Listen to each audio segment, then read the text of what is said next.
xuseen aadan cali 28 sano jir ah oo kufsi u geystay gaclo Ismaaciil Cabdullaahi daadeeduna ahayd 3 sano jir ayna dhashay xaaskiisa una dhimatay kufsiga ee tacadiga uu geystay ayaa maanta qisaas dilah lagu fuliyay kadib markii cadaatay inuu falka foosho xun u geystay gaclo Ismaaciil Cabdullaahi.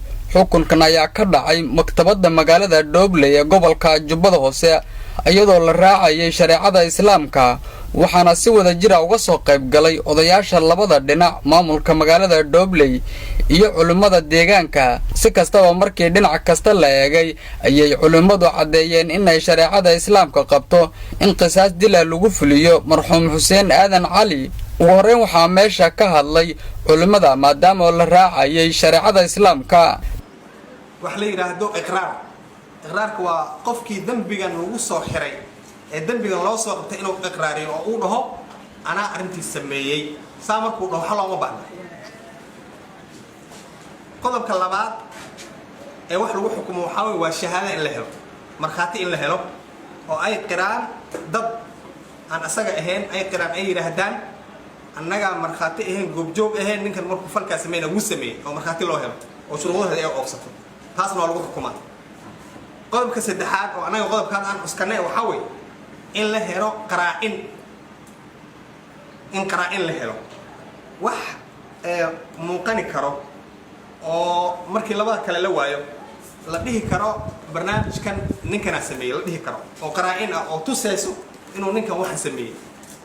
qaraa'intii baa marka la helay markii qaraa'intii la soo aruuriyay qaraa'intii waxay cadeysay falka xuna meesha ka dhacay inuu Xuseen Aadan Cali sameeyay kuna sameeyay gabar yar oo rabiibadiisa ah oo zawjadiisa ay dhashay ama xaaskiisa ay dhashay sanadkeena 3 sano iyo bar yahay gabadhiina dhimatay saake. marka Xuseen markii la baaray culimada ay fiiriyeen waxa u soo baxay dil baa u soo baxay. markuu Xuseen fiidsiga dhamaaday guriga kaligiis ayaa looga tagay iyo ilmaha wax kale oo la joogay ma jirin wuxuuna dhahay halka ayaan ku qayilayay ilmaheygana aan ku ilaalinay.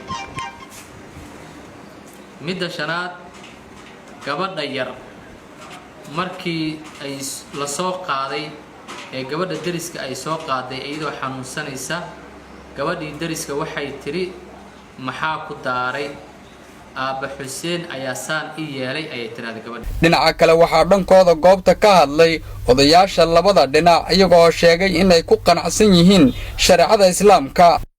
wixii sharciga Islaamka uu soo saaray waxaan ka qabno malaha maxay anaga sharci ku dhalaanahay waxaasna ilaahay waa ku ruuxna ilaahay kama baryin waxa hadda la sheegan wax la yaab ay nagu noqotay wixii sharciga soo saaray waxba kama qabno.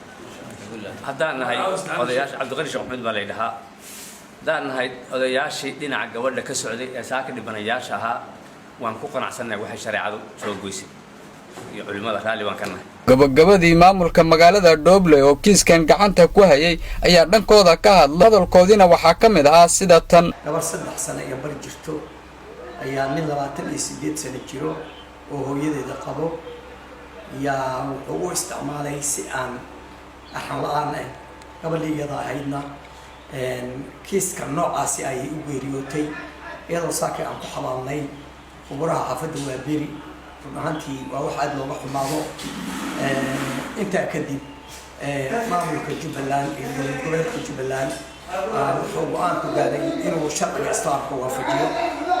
sharcigaas uu leeyahay dadka muslimiinta meel joogaan waxay ku qanacsan yihiin kitaabka Quraanka Kariimka.